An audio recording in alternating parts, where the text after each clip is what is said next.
Hi, it's Larry here talking about Purdue sports. I'm the Purdue sports fan, one of many, many, and I'm going to react today. This is on the February 28th in the morning, around 11 a.m., to some last night's game. First, let me express a little surprise that IU was able to win a game, even at IU, Assembly Hall not being what it used to be. They knocked off Wisconsin 74 to 70. They built up a 5 point lead in the first half on some really good play, best I've seen IU play this year, and they hung on to win late 74 to 70.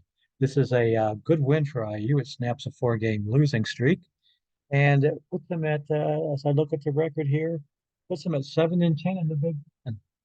I'm sure IU fans now are sitting there talking about if we can win another game or two, we can make the tournament, make a run in, make a run in the Big Ten tournament and win that, and we'll be in the NCAA. I'm not going to hold my breath on that one. I am a Purdue fan who thinks that IU needs to be good, that it helps Purdue in the long run, and that the Purdue IU rivalry needs a good IU basketball program.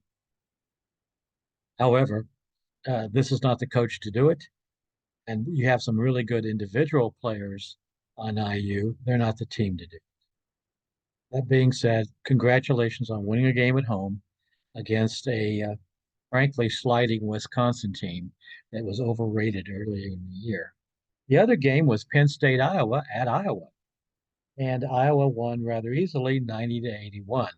It kept them at arm's length all night, and I think, frankly, they might have won by a bigger margin if they could ever manage to play a little defense. Iowa's defense is suspect, but that gets them up to 9-9 in the Big Ten. They have hopes of making the tournament. They'll have to win. I think they need to win out the remainder of their games, and I think win against Illinois in a couple of games and maybe winning two games in the Big Ten, they might get into the NCAA tournament. I know that the Big Ten is hoping for that. The Big Ten right now looks like it might only have six teams in the tournament, and they're much more comfortable with eight or nine. So what will happen in the Big Ten tournament to make that possible remains to be seen. So getting away from that and saying congratulations to Iowa and Indiana, we now look at Wednesday's games. In Wednesday's games, we have two games: Northwestern at Maryland, and Maryland is the favorite. I frankly think that Maryland has a good chance of winning this game. Again, from another Big Ten team, which due to some injuries is sliding. Northwestern is not the team they were 3 weeks ago. And we have Illinois at Minnesota, excuse me, Minnesota at Illinois. This is a game that Illinois should win handily. Uh, I don't see Illinois as a good defensive team. They still have hopes, though, of winning the Big Ten title.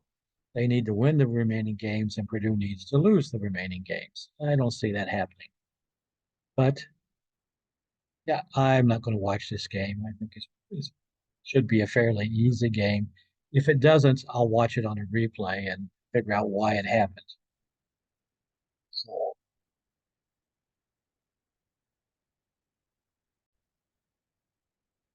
so um, looking looking ahead at Purdue's game against Michigan at Michigan State rather.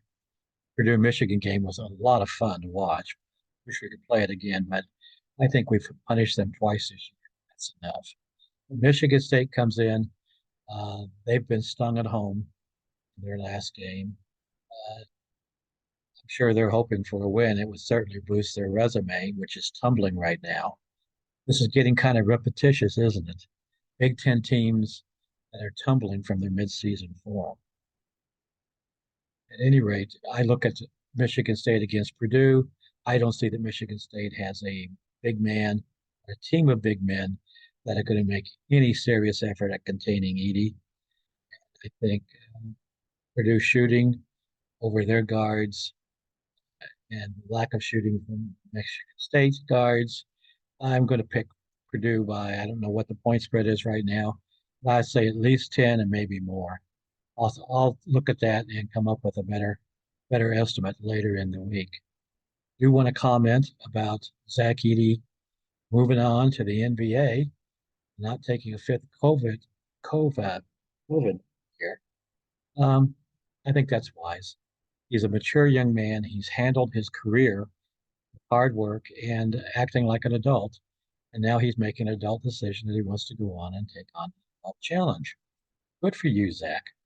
Success. Do I think he'll be drafted in the first round? Sadly, it's going to depend on what happens in the tournament.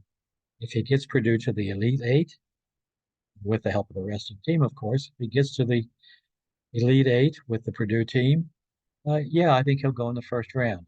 If they get knocked out in the first weekend, he's going to be a second round choice. Well, I still think that that won't affect how he performs in the NBA. Smart Wag from IU podcast who said that he's only going to be sitting at the end of the bench playing a few minutes a game. I'm not impressed by that podcaster. He's wrong so often. He picked IU to beat Purdue twice this year. Duh. So tells you what his judgment is like. That being said, we're going to end with just some comments about what I'm going to be looking at the rest of the year and after the season's over. I'm going to be taking a real hard look at Purdue's program team, position by position, player by player.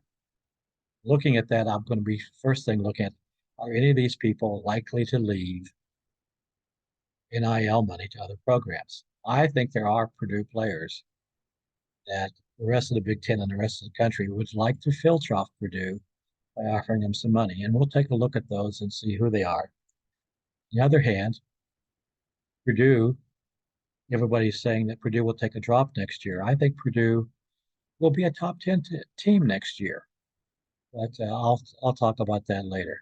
So for right now, let's all enjoy Zach Edey while we have him.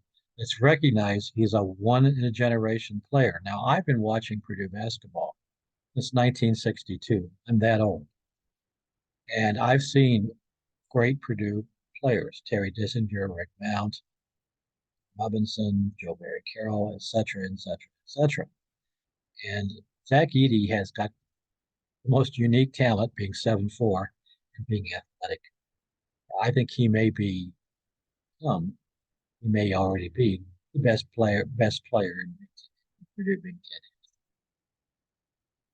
We'll judge by what he does in it. So that being said, let's enjoy Michigan State game 8 o'clock on Saturday, and we'll go from there. Take care and go Purdue.